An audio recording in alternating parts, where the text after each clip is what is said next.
Hello again to all of you. Our fun in reading the Bible continues today.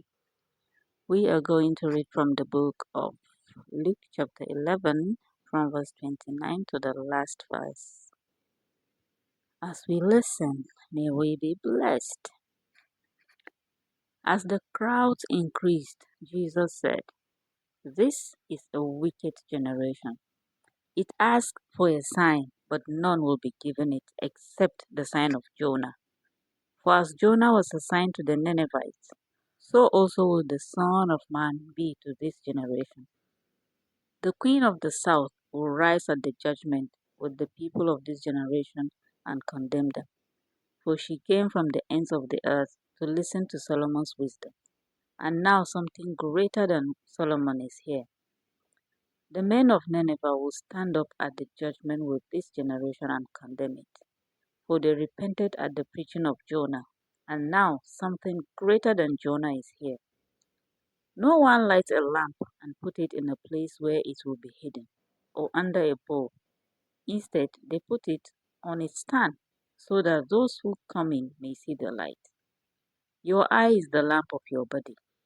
When your eyes are healthy, your whole body also is full of light.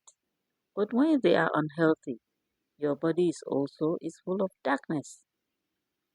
See to it then that the light within you is not darkness.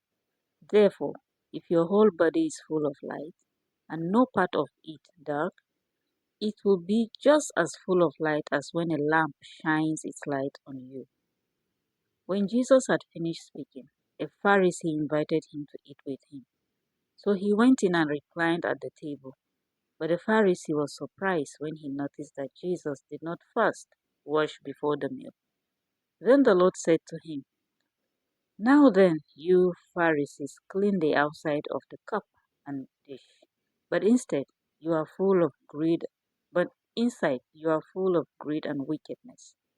You foolish people, did not the one who made the outside make the inside also? But now as for what is inside you, be generous to the poor, and everything will be clean for you. Woe to you Pharisees, because you give God a tenth of your meat, rue and all other kinds of garden herbs, but you neglect justice and the love of God. You should have practiced the latter without leaving the former undone. Woe to you, Pharisees, because you love the most important seats in the synagogues and respectful greetings in the marketplaces. Woe to you, because you are like unmarked graves, which people walk over without knowing it.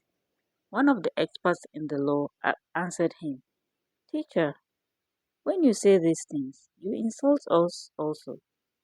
Jesus replied, "And you experts in the law, woe to you, because you load people down with burdens they can hardly carry, and you yourself will not lift one finger to help them.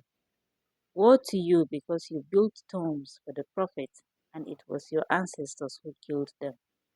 So you testify that you approve of what your ancestors did. They killed the prophets, and you built their tombs.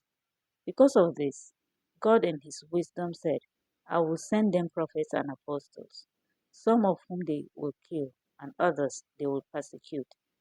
Therefore, this generation will be held responsible for the blood of all the prophets that has been shed since the beginning of the world." Oh, this is serious.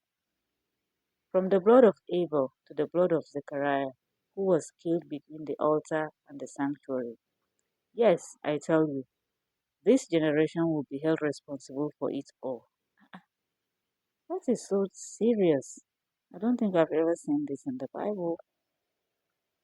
Woe to you, experts in the law, because you have taken away the key to knowledge. You yourselves have not entered, and you have hindered those who were entering. When Jesus went outside, the Pharisees and the teachers of the law began to oppose him fiercely and to besiege him with questions, waiting to catch him in something he might say. Whoa, because what he was saying is too deep. I'm glad I've read this part of the Bible today in full understanding. Well, this is the end of today's reading. As we all know, if Jesus tarries, Tomorrow will continue from here. But until then, I, Lami Jinatu, is saying good night and have a nice evening.